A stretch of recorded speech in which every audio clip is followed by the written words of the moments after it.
తెలంగాణలో అమలవుతున్న పురపాలక చట్టాన్ని సవరించాలని మున్సిపల్ ఛాంబర్స్ చైర్మన్ వెంరెడ్డి రాజు ముఖ్యమంత్రి రేవంత్ రెడ్డిని కోరారు.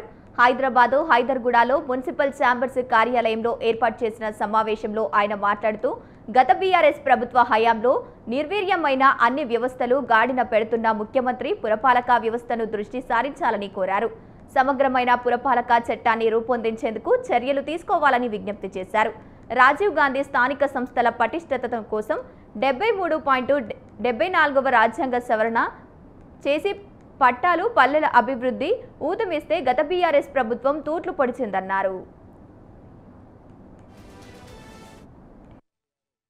పురపాలికల తెలంగాణలో ముఖ్యమంత్రి గారు పురపాలికల సందర్శన జరుగుతూ ఉంది. వాస్తవాలకు అనుగుణంగా పురపాలన ఏ విధంగా ఉండాలి అనే అంశాన్ని క్షుణ్ణంగా అధ్యయనం చేయాలని మున్సిపల్ ఛాంబర్ పక్షాన ఈ సందర్భంగా కోరుతా ఉన్నాం.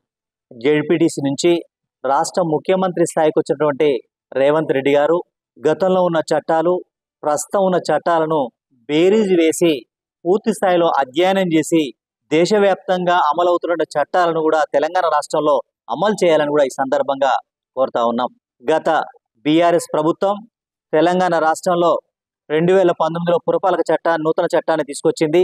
ఈ చట్టం వల్ల పురపాలికలు పాలక వర్గాలు నిర్వీర్యమై అధికారుల చేతికి అప్పగించి వ్యవస్థలన్నింటినీ దెబ్బతీసి ఉత్సవ విగ్రహాలుగా పాలక వర్గాలు ఉండే విధంగా చర్యలు తీసుకుంది. రాష్ట్రంలో అమలవుతున్న పురపాలక చట్టాన్ని తక్షణం సవరించాలని కూడా ప్రభుత్వాన్ని